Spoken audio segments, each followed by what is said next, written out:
Hello students, welcome to I exam भी। दोस्तों मेरा नाम है Kailash Tiwari, ex of Union Bank of India. दोस्तों आज की अपनी इस वीडियो में मैं डिस्कस करने वाला हूं आप सभी के साथ अपना एग्जाम का एक्सपीरियंस, जो कि 2017 में जब मैंने एग्जामिनेशन दिया था तब मैंने क्या चीजें की थी और क्या चीजें मेरे से मिस हो गई थी, वो मैं आपके साथ डिस्कस करने वाला हूं। सो आई होप कि आप सभी की आईबीपीएस एएफओ की प्रिपरेशन अच्छी चल रही होगी।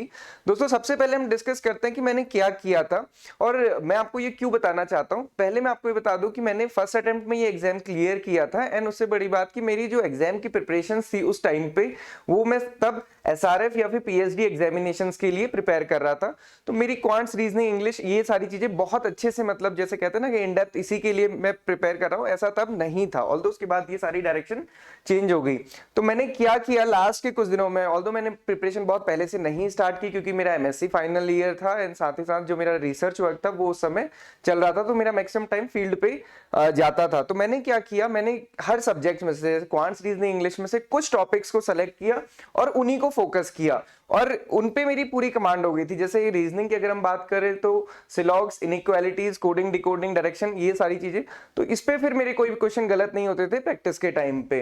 तो ये मैंने किया था, और सबसे बड़ी बात थी कि मैं डिस्कशन करता था दोस्तों के साथ।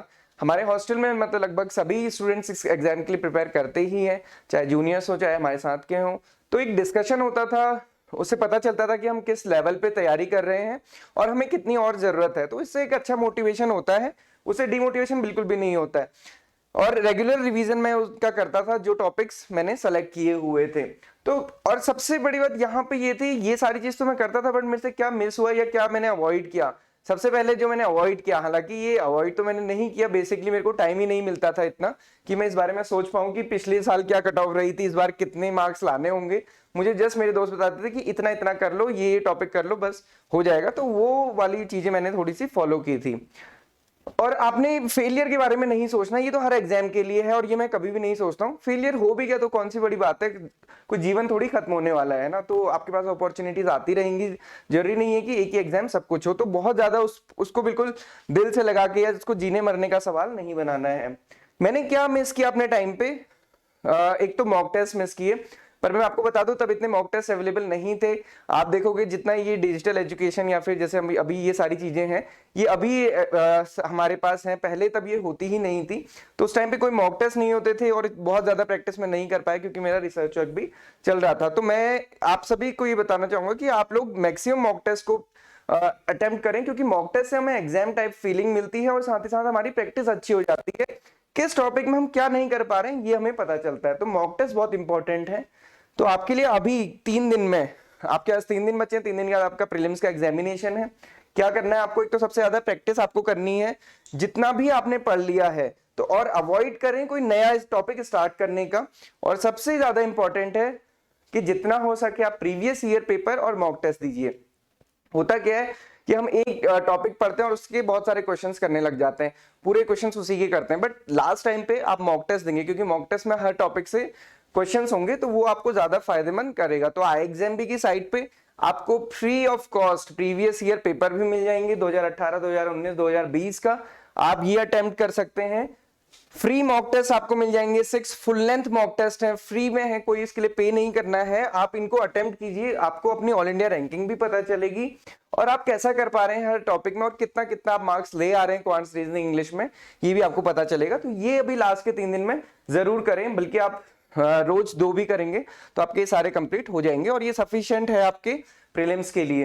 तो जैसे मैंने आपको बताया ना कि मैंने भी अपने टाइम पे कुछ ही टॉपिक्स सेलेक्ट किए थे, क्योंकि ऐसा तो है नहीं कि आपको 50 आउट ऑफ 50 लाने, कट ऑफ आपने देखी है कम ही रहती है।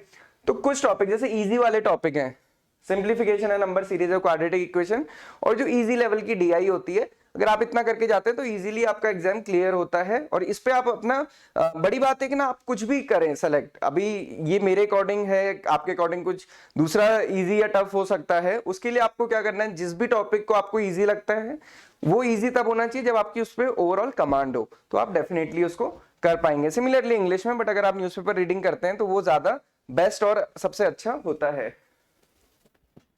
टाइम एलोकेशन की बात करें, इस टाइम पे अगर आप इतना टाइम डिवोट करते हैं तब भी ये मोर देन सफिशिएंट है आपके एग्जाम को क्लियर करने के लिए, क्योंकि ये प्रीलिम्स है और इसमें कंपटीशन आपको पता है कि इतना वास्ट भी कंपटीशन नहीं है आईबीपीएस पीओ या फिर एसबीआई पीओ के बराबर।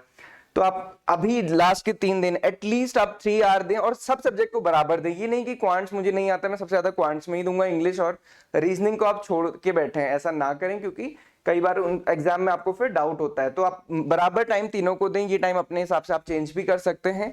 इंपॉर्टेंट है कि 6 to 8 आवर की स्लीप आप जरूर लें, रेस्ट जरूर करें, अपने को माइंड को डाइवर्ट भी करें, हर टाइम इसी में उलझे ना रहें। जब आपका बाकी रेस्ट का टाइम है या इसके अलावा भी आपके पास 7-8 घंटे बचते हैं, तो उसमें आप थोड़ा सा अपने को इन सारी चीजों से डिस्ट्रैक्ट करें।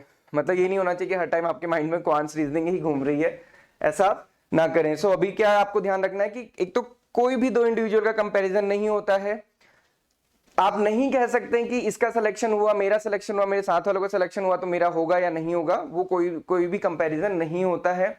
और अपने पास्ट एक्सपीरियंस से, आपका पिछली बार नहीं हुआ, पिछली बार 1 मार्क से रह गया, 0.2 मार्क से रह गया, उस पर ना सोचें, उस पर अपने ज्यादा टाइम वेस्ट ना करें, क्योंकि हर बार परिस्थितियां भी चेंज होती हैं, सारी चीजें चेंज होती हैं, तो उस पर बहुत ज्यादा सोचने से कोई फायदा होता नहीं है। अपने आप को मोटिवेट रखें हर टाइम, और एग्जाम से पहले तो खासकर, और एग्जाम के बाद भी, क्योंकि स्ट्रेस ना आए आपके लाइफ में कभी भी। सो मॉक टेस्ट आप रेगुलर प्रिपेयर करें, पॉजिटिव रहें और कॉन्फिडेंट रहें। सो ये आप एग्जाम से पहले जरूर करें। 2 चीज आप ध्यान रखें, एक तो आपका कॉन्फिडेंस लेवल और आप मोटिवेटेड होने चाहिए, दूसरा आप मैक्सिमम मॉक टेस्ट प्रिपेयर करके जाएं। यही मेरी आपके लिए अभी गाइडेंस रहेगी।